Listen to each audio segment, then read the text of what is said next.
హైదరాబాద్ నగర ప్రజలకు కేంద్ర ప్రభుత్వం శుభవార్త అందించింది. పర్యావరణ హితమైన ప్రజా రవాణాను ప్రోత్సహించే దిశగా చేపట్టిన పీఎం ఈ-డ్రైవ్ పథకం కింద నగరానికి 2000 ఎలక్ట్రిక్ బస్సులను కేటాయించినట్లు కేంద్ర భారీ పరిశ్రమల మంత్రిత్వ శాఖ గురువారం ప్రకటించింది. ఈ నిర్ణయంతో హైదరాబాద్ లో ప్రజా రవాణా వ్యవస్థ మరింత బలోపేతం కావడంతో పాటు కాలుష్య నియంత్రణకు కూడా దోహదపడుతుంది. కేంద్ర భారీ పరిశ్రమల శాఖ మంత్రి హెచ్.డి. కుమారస్వామి అధ్యక్షతన జరిగిన సమావేశంలో ఎలక్ట్రిక్ బస్సుల కేటాయింపుపై ఈ నిర్ణయం తీసుకున్నారు. ఈ సమావేశంలో తెలంగాణ, కర్ణాటక, ఢిల్లీ, గుజరాత్ రాష్ట్రాలపై ప్రధానంగా దృష్టి సారించారు. పథకం ప్రస్తుత దశలో బెంగళూరుకు సుమారు 4500, ఢిల్లీకి 2800, అహ్మదాబాద్ కు 1000, సూరత్ కు 600 బస్సులతో పాటు హైదరాబాద్ కు 2000 ఎలక్ట్రిక్ బస్సులను అందజేయనున్నట్లు మంత్రిత్వ శాఖ ఒక అధికారిక ప్రకటనలో స్పష్టం చేసింది. ఈ సందర్భంగా మంత్రి కుమారస్వామి మాట్లాడుతూ, ప్రధాని నరేంద్ర మోదీ నాయకత్వంలో భారతదేశం ఇప్పుడు సుస్థిర పట్టణ రవాణా దిశగా దృఢమైన అడుగులు వేస్తోంది. బెంగళూరు నుంచి ఢిల్లీ వరకు నగరాలు ప్రజా రవాణాను మరింత పరిశుభ్రంగా, సమర్థవంతంగా మార్చేందుకు ఎలక్ట్రిక్ బస్సులను చురుకుగా స్వీకరిస్తున్నాయి అని తెలిపారు. మేము కేవలం ఎలక్ట్రిక్ బస్సులను కేటాయించడమే కాకుండా నూతన ఆవిష్కరణలు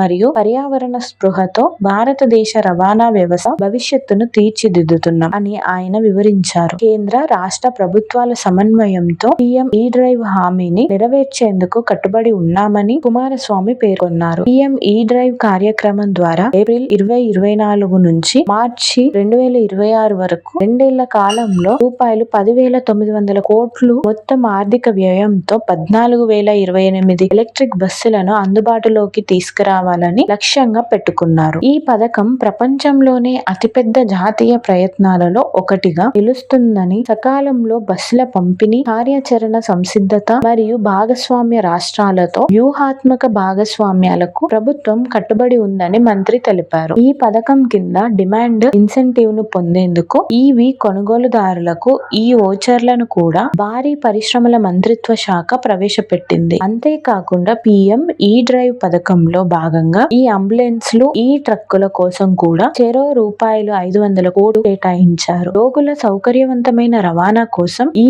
అంబులెన్స్ల వినియోగాన్ని ప్రోత్సహించడం ఈ పథకం యొక్క ఉద్దేశం. అదే విధంగా వాయు కాలుష్యానికి ప్రధాన కారణమవుతున్న ట్రక్కుల స్థానంలో ఈ ట్రక్కులను కూడా పథకంలో చేర్చారు.